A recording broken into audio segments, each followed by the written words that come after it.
Alright, as I've said before, I'm pretty much done with theatrically released video game movies. At best, they're fun. Most of the time, they're shit. But a Netflix series, that's new territory. So let's bring that on.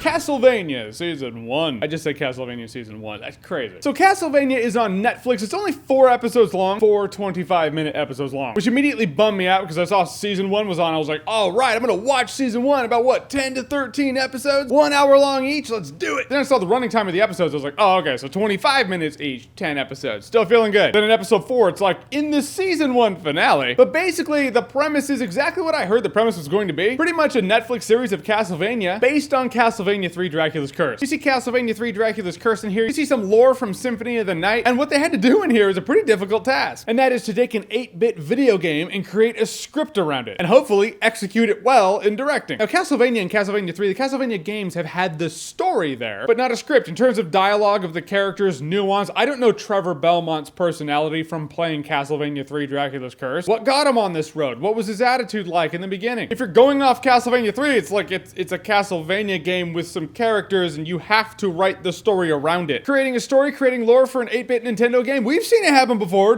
doesn't always work. They had some freedom to translate in the best way they saw. That can help in a situation like this, it can be a hindrance. You don't want to take too many liberties because then you just did what video game movies do. So the fact that they pulled it off here, round of applause. But episode 1 of this show grabbed me. I loved it. As far as first episodes go, this is perfect. It's what you had to do. And it's really Dracula-centric. It concentrates on Dracula. Dracula meets this woman who would become his wife. Then a bunch of religious zealots burn her at the stake. He's like, all right, humanity, we'll screw you. And 1 year later, he unleashes all the forces of hell on mankind, town by town, which is so great. It's so much Dracula storyline and lore that I wanted. I know they've done that in Castlevania games before, like Lords of Shadow is very, hey, here's the origin of Dracula. Most of the time in Castlevania games, including Castlevania 3, you know Dracula's the bad guy, you run into him at the end, and then you kill him. But episode 1 of this was like, why is Dracula bad? And the greatest thing is you really empathize with this guy. I mean, as Dracula becomes Dracula after the first episode, really most of the bad guys you see are the religious zealots. And you look at those people and you look at Dracula, you're like, yeah, I'd probably kill them too. But Dracula does take it a few steps further and says, hey, why not humanity? But it's always great when something can make you empathize with the villain. Like, I get it, man, that was shitty. But I did want to see more of Dracula and his wife. I wanted to see the two of them really bond. I wanted to see that love that he would then lose. But it's basically they meet and then the next scene is like 20 years later. So you don't really get that in here. Doesn't mean you can't see it in flashbacks. We got season 2 coming. If that goes well, we'll have season 3. So they can fill in the gaps of Dracula's love and what he actually lost. Give it to you in portions, you know, that could be good. And I like Trevor Belmont in here. The Belmonts usually being the main character you play as in a Castlevania game. The protagonist to Dracula's antagonist. But he was kind of a snarky drunk wash-up. The Belmont family's a big name. Everyone knows, like, oh, they're demon hunters, they're vampire hunters. But at a point, for reasons unknown, society just kind of said, yeah, we don't need your help anymore, get lost. So now he's in a bar, he's a drunk. And really the main thing that happens in season 1 is Belmont comes across this town that's being ravaged and terrorized by Dracula's demons. And he helps this super secret organization of helpful monks called Speakers because they speak their history, they don't write it down, which is the worst way to pass on history ever. You ever play that game where you line up 20 people and tell one a story and that person tells the next person the same story and that person tells the next one the same story and by the end of the 20 people it's a completely different story? Yeah, they never played that because they think it's a good idea to be like, let's not write anything down, let's just talk. But the point is he helps them out and in the end it sets up for season 2. In that, this show is great setup for the Castlevania series that is to come, I'm sure. I won't lie, 4 episodes is kind of a bummer. You're like, I could go for more. Like I said on Twitter, I feel like the nicest of the entertainment critiques someone could ever give is, I wish it were longer. And then enter a bunch of dick jokes on my Twitter. But you really do feel like Netflix was testing the water with this, and I totally get why. They're like, oh, you want to do an animated Castlevania? Sure, let's do 4 episodes.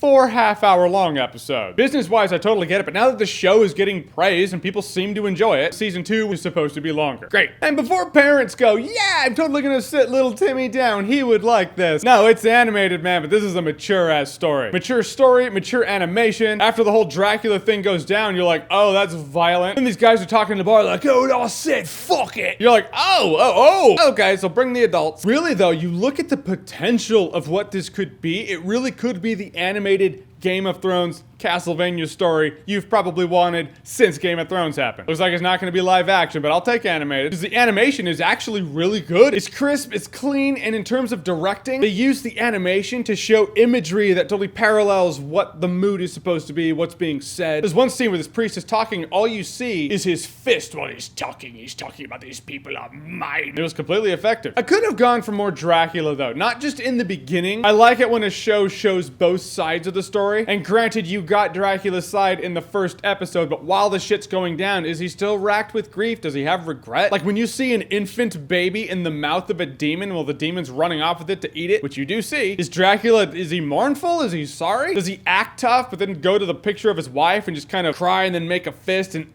go back to killing people? So I don't know if there is a story to tell from Dracula's side. Maybe we'll get that in season 2. Maybe they tried it in season 1. They were like, no, trust us. It didn't really flow, so we took it out. I don't know. The show gets you so interested in Dracula in episode 1 that to not really have any of him throughout the rest of it, you kind of felt bummed out. You're invested now. And the show is a lot more humor than I thought too. Like some of it dark humor, but Belmont's kind of a funny, snarky ass guy. He's kind of like that Han Solo vibe. In that, he just finds a lot of this shit ridiculous and he's like, leave or you're just gonna die, by the way. I like me some bloody dark humor. Guys, in the end, Castlevania season 1 I thought it was great. For what it is, if it was theatrically released and this is all you got, you'd be like, nah, it doesn't feel like a complete movie. But that is the advantageous thing about using the Netflix or streaming platform. Hey, here's a little taste. Here's season 1. Do you like it? People will be like, yeah, can you get another one of these next year? Sure can. So this was a great way to go about it. It was very smart. I would say check it out. It's worth watching. It's worth supporting. I don't want this thing to get fireflied, although we do have season 2 coming. That's just season 2. I want to see a lot more, man. This could be quite a medieval animated epic. But all right, guys, so Castlevania season 1. Have you seen it? What did you think about it? Whatever you thought, comment below. Let me know. And as always, if you like what you've seen here and you want to see more, click right here to see more.